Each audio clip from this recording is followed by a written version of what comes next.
Hello, I am Mela. So today I'm going to talk about phonetic. What is phonetic and the parts that support the phonetics and the other interesting thing about the phonetics.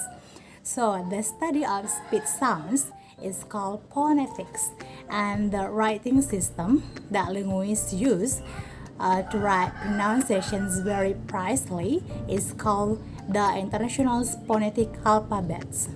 Then, for understanding speech sounds, the first we need to understand how the human body produces them.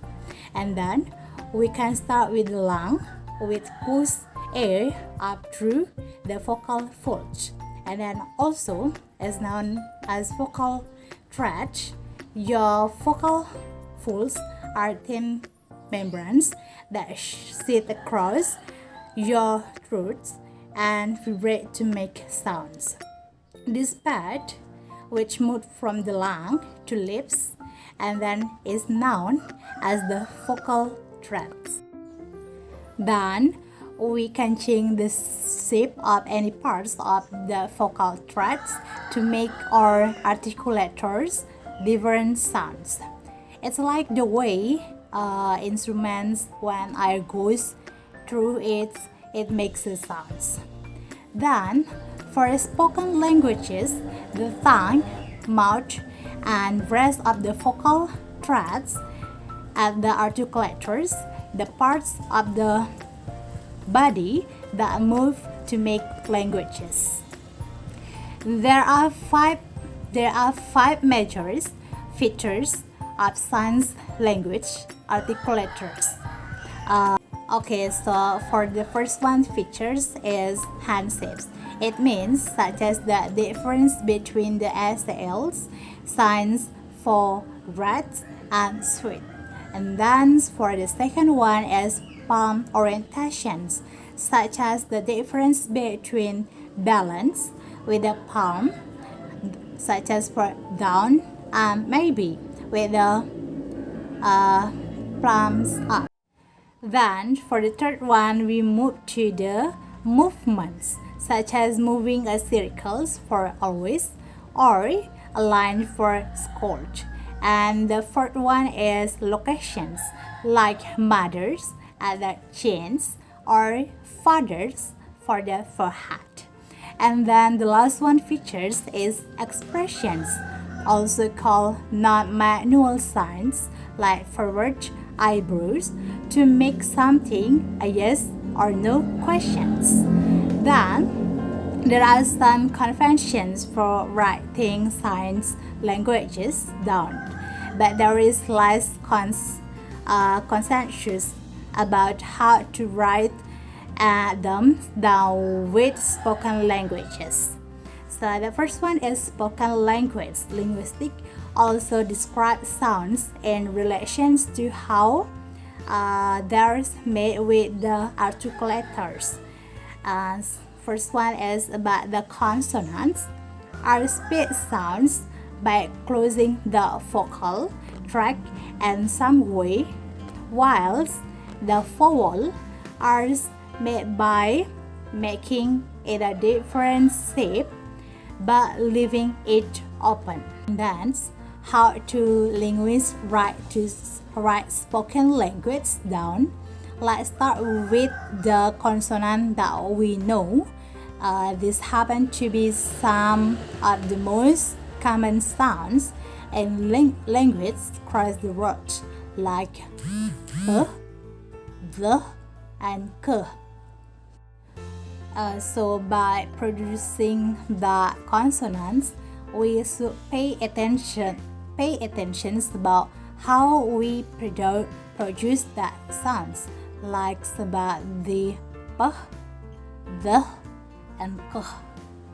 These sounds all require to close up the parts of the vocal tracts to make the A stop before you let it explode out, which is why they are known as the stops or plosive. And then these three sounds are made the three different spots in the vocal tracts, which linguists call places of articulations. We often name these places of articulations of the vocal threads used to make the sounds. So about the sounds p, we made by pressing both of our lips between the upper and lower lips together. It's like the bilabial sounds like p, p. And then about the th is made by pressing the front part of the tongue against the heart ridge just behind your teeth as your alveolums, so it's an alveolar sounds th, th.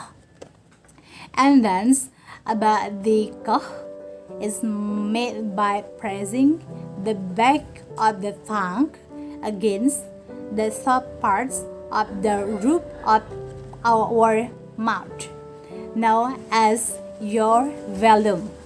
So it's a velar sounds. K. So for that explanations, so there are the bilabial, like the p, p, and there is the alveolar sounds is for the th, and then there is the velar sounds. It's about the k. Okay, next I'm going to the manners of articulations. There are three parts. There are stop, nasals, and fricative.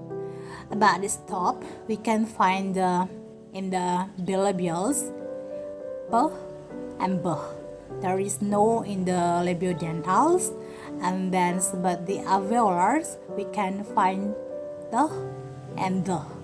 And then about the velar, we can find k and g. And then the second one is about the nasals. We can find it and about the alveolars is and about the velars is and then about the fricative, we can find on the labiodentals is b and v. And then about the alveolar is z and z. And about the velar, we can find x and l.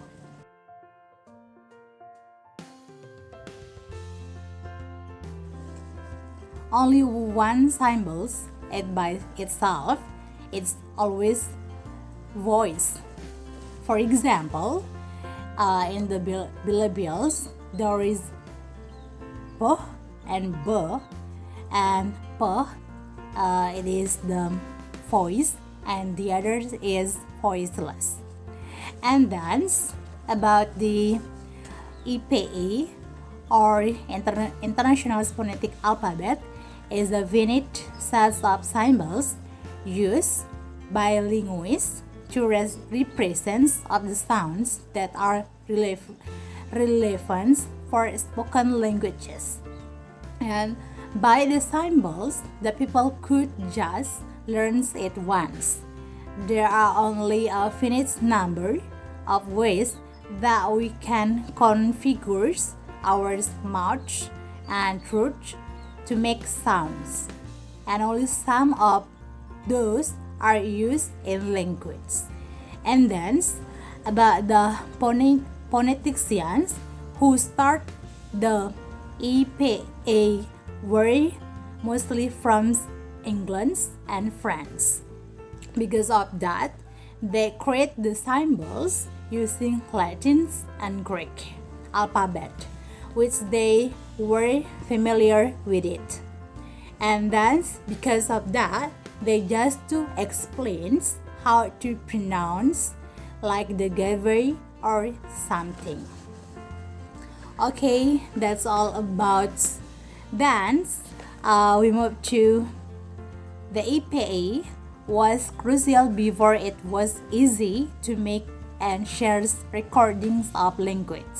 So, by these reasons, that opera singers, speech pathologists, pathologists, and the accent codes all find it useful to work with the International Phonetic Alphabets or EPA. And then in this era, the EPA help us teach computers to recognize and copy human speech. The other good things is the EPA is also great for peoples. You understand new speech sounds you encounters when you start learning a new language. Okay, that's all about the phonetics today, especially for consonants. I hope that you can get some information about the phonetics and consonant especially.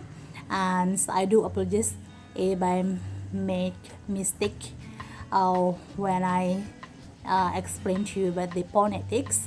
And the last but not least, I want to say thank you so much for watching.